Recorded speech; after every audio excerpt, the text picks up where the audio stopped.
Welcome to intellectuals avenue. आज हम William Shakespeare की सोनेट नंबर 130 को डिस्कस करेंगे, जिसका टाइटल है my mistress eyes are nothing like the sun. Sonnet का मतलब है 14 लाइंस पर कंसिस्टेड पोएम। सोनेट को डिटेल में समझने के लिए इसी चैनल यानी इंटेलेक्चुअल्स एवेन्यू पर लिटरेरी टर्म्स या फिगर ऑफ स्पीच की प्लेलिस्ट को विजिट करें। इसके साथ साथ सोनेट पर कंसिस्टेड लेक्चर का लिंक नीचे डिस्क्रिप्शन बॉक्स में भी मौजूद है। ये सोनेट विलियम शेक्सपियर की उन 154 सोनेट्स में से एक है जो कि रेनाइसांस एरा में 1609 में पब्लिश हुई। इन सोनेट्स को 3 ग्रुप्स में डिवाइड किया गया है। फर्स्ट ग्रुप को फेयर यूथ का नाम दिया गया, जो कि फर्स्ट से लेकर 126 सोनेट्स पर कंसिस्टेड था, और सेकंड ग्रुप का नाम है द डार्क लेडी। ये 127 से लेकर 152 सोनेट्स तक कंसिस्टेड है। उसके बाद थर्ड ग्रुप का नाम है द ग्रीक सोनेट्स। ये 153 और 154 यानी लास्ट 2 सोनेट्स पर कंसिस्टेड है। इसके अलावा भी विलियम शेक्सपियर ने अपने डिफरेंट प्लेज में सोनेट्स को लिखा, जैसा कि Romeo and Juliet, Henry V, loves labour lost और एडवर्ड III में इसने कुछ सोनेट्स को शामिल किया। ये पोएम बेसिकली एक सोनेट है जो कि टोटल 14 लाइंस पर कंसिस्टेड है। इसमें 3 क्वार्ट्रेन्स हैं और 1 कपलेट है। क्वार्ट्रेन 4 लाइंस पर कंसिस्टेड स्टेंजा को कहते हैं और कपलेट 2 लाइंस पर कंसिस्टेड स्टेंजा को कहते हैं। तो इस तरह से 3 क्वार्ट्रेन्स और 1 कपलेट पर कंसिस्टेड होने की वजह से इस पोएम की टोटल लाइंस की स्ट्रेंथ है 14। इसमें पॉइंट यही बताने की कोशिश करता है वो अपनी मिस्ट्रेस को यानी अपनी बिलव्ड को किसी भी चीज़ के साथ कंपेयर नहीं करेगा, बल्कि उसकी जो मोहब्बत है वो एक नेचुरल और सच्ची मोहब्बत है। पॉइंट कहता है my mistress eyes are nothing like the sun. मेरी बिलव्ड यानी मेरी महबूबा की आँखें सूरज की मानिंद नहीं हैं। Coral is far more red. और जो कोरल एक पत्थर है जिसकी रंगत सुर्ख होती है वो बहुत ज़्यादा सुर्ख है दैन हर लिप्स रेड। मेरी मिस्ट्रेस यानी मेरी महबूबा के जो होंठों की रंगत है उससे बहुत ज़्यादा सुर्ख रंगत एक कोरल मोती की है। इफ़ स्नो बी वाइट, अगर बर्फ़ की रंगत सफ़ेद है, why then her breast are dun, तो फिर जो मेरी बिलव्ड है उसके जो ब्रेस्ट हैं यानी उसकी जो छाती है उसकी रंगत स्याह क्यों है, उसकी रंगत गहरी क्यों है। यानी वो कहना ये चाहता है कि बर्फ़ की रंगत मेरी बिलव्ड के जो ब्रेस्ट हैं उससे ज़्यादा अच्छी है। इफ़ हेयर्स बी वायर, अगर जो बाल हैं वो तारों की मानिंद हैं, black wires grow on her head, तो मेरी बिलव्ड के सर पर स्याह रंग की तारें हैं क्योंकि उसके बाल भी कोई ज़्यादा खूबसूरत नहीं है। I have seen roses damasked red and white, मैंने ऐसे सफ़ेद और सुर्ख रंग के फूलों वाले कपड़े को देखा है। But no such roses see I in her cheeks, लेकिन मुझे अपनी महबूबा की जो गाल हैं या उसके जो रुखसार हैं उस पर फूलों जैसी सुर्खी दिखाई नहीं दी। यानी मैंने मुख्तलिफ़ रंगों के फूलों को देखा है और मुख्तलिफ़ जगह पर देखा है, लेकिन फूल जो है वो मेरी महबूबा के गालों से ज़्यादा खूबसूरत हैं। And in some perfume is there more delight, और जो खुशबुएँ हैं वो मुझे ज़्यादा खुशी देती हैं than in the breath that from my mistress speaks. यानी जब मेरी मिस्ट्रेस सांस लेती है तो उससे जो खुशबू आती है उससे कई गुना ज़्यादा मुझे आम जो परफ्यूम है उनकी खुशबू मुझे ज़्यादा भाती है। I love to hear her speak, अगरचे मैं अपनी महबूबा की बात को बड़े गौर से सुनता हूँ, जब वो बोलती है तो मैं उससे सुनना बहुत पसंद करता हूँ। Yet well I know that music hath a far more pleasing sound, लेकिन इस बात का मुझे इल्म है कि जो मौसीकी है उसकी आवाज़ मेरी महबूबा से ज़्यादा ही खूबसूरत होगी। I grant I never saw a goddess go, मैं इस बात की यकीन दहानी करवाता हूँ कि मैंने कभी भी किसी देवी को चलते हुए नहीं देखा। माई मिस्ट्रेस व्हेन शी वॉक्स, और जो मेरी बिलव्ड है जब वो चलती है, ट्रेड्स ऑन द ग्राउंड, जब वो ज़मीन पर चलती है तो वो एक आम सी चाल होती है, वो किसी देवी की मानिंद नहीं चलती। एंड येट, और फिर भी बाय हेवन, खुदा की कसम, I think my love as rare, मैं ये कहता हूँ कि मेरी मोहब्बत जो है वो बहुत ही नायाब है।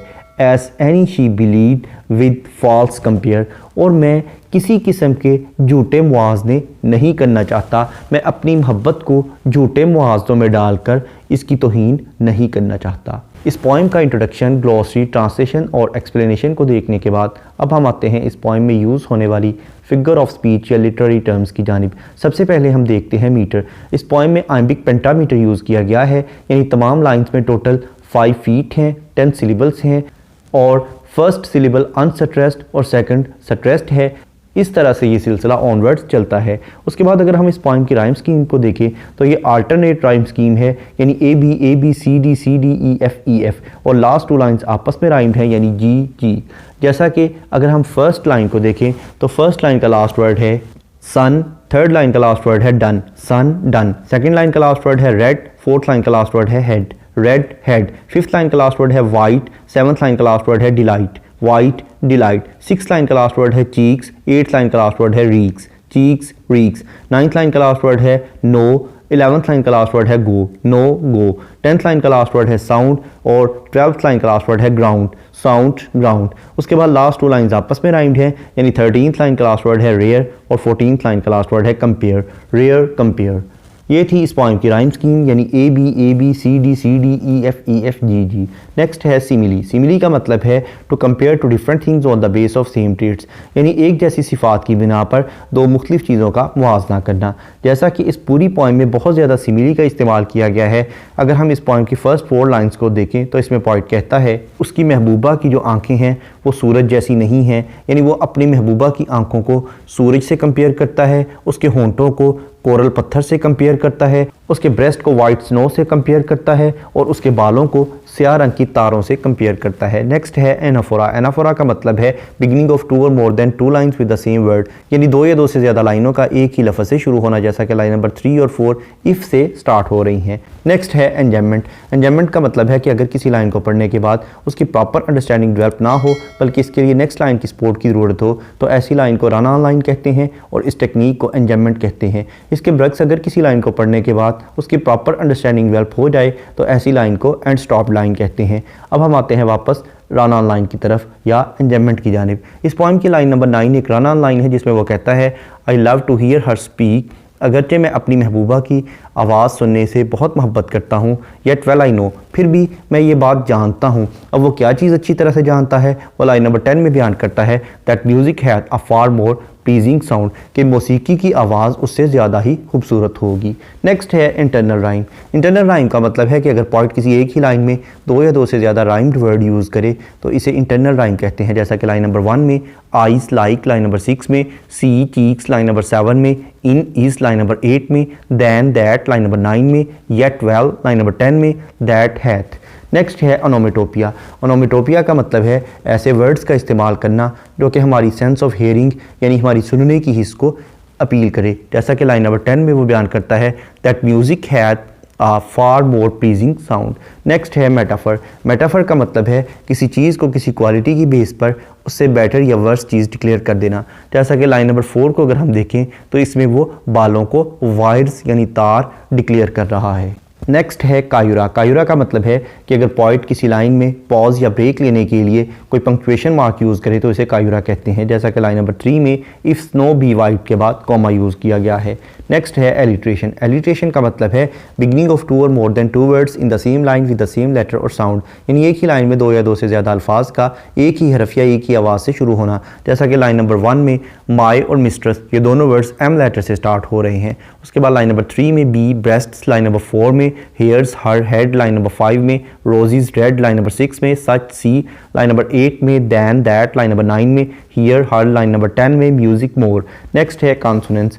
कॉन्सोनेंट्स का मतलब है use of same consonant letter in the different words of the same line, यानी एक ही लाइन के मुख्तलिफ अल्फाज में एक ही कॉन्सोनेंट लेटर का इस्तेमाल करना, जैसा कि लाइन नंबर 2 में कोरल फार मोर रेड हर, इन तमाम वर्ड्स में आर लेटर यूज़ हुआ है जो कि कॉन्सोनेंट लेटर है। उसके बाद लाइन नंबर 3 में snow then dun, line number 5 में damasked red and, line number 7 में perfumes there more, line number 9 में हियर हर, लाइन नंबर 10 में फार मोर। नेक्स्ट है एसोनेंस। एसोनेंस का मतलब है use of same vowel letter in the different words of the same line, यानी एक ही line के मुख्तलिफ अल्फाज में एक ही वावल लेटर का इस्तेमाल करना, जैसा कि लाइन नंबर 6 में सी चीक्स, इन दोनों वर्ड्स में ई लेटर यूज़ हुआ है जो कि वावल है। उसके बाद लाइन नंबर 7 में इन इज़, लाइन नंबर 7 में अगेन सम मोर, लाइन नंबर 8 में दैन दैट, लाइन नंबर 9 में yet that well line number 10 में दैट हैथ। इसके अलावा पोएट ने कुछ इमेजेस भी यूज़ किए हैं जैसा कि mistress, eyes, sun, coral, red lips, snow, white, breasts, dun, hairs, black whites, head, roses, damasked, white, cheeks, odes, heaven. इसके अलावा पोएट ने अपनी मोहब्बत का नेचुरल होना बयान करने के लिए बहुत ज़्यादा हाइपरबोली का इस्तेमाल किया है, यानी उसने मुबालगाराई से काम लिया है। और अगर हम इस पोइम के थीम को देखें तो इसमें ट्रू लव का थीम हमें मिलता है कि पोएट अपनी महबूबा की खूबसूरती को किसी भी मज़ाहिर फितरत से कंपेयर नहीं करना चाह रहा। यहाँ पर यह पोइम इख्तिताम पजीर हुई। विलियम शेक्सपियर की दीगर सोनेट्स को डिटेल में समझने के लिए इसी चैनल यानी इंटेलेक्चुअल्स एवेन्यू पर विलियम शेक्सपियर की प्लेलिस्ट को विजिट करें। इसके अलावा जिन लिटरेरी टर्म्स का जिक्र इस पोइम में किया गया है उन तमाम टर्म्स को डिटेल में समझने के लिए इसी चैनल पर लिटरेरी टर्म्स की प्लेलिस्ट को विजिट करें। इन दोनों प्लेलिस्ट्स का लिंक नीचे डिस्क्रिप्शन बॉक्स में मौजूद है। Thank you for attending this lecture.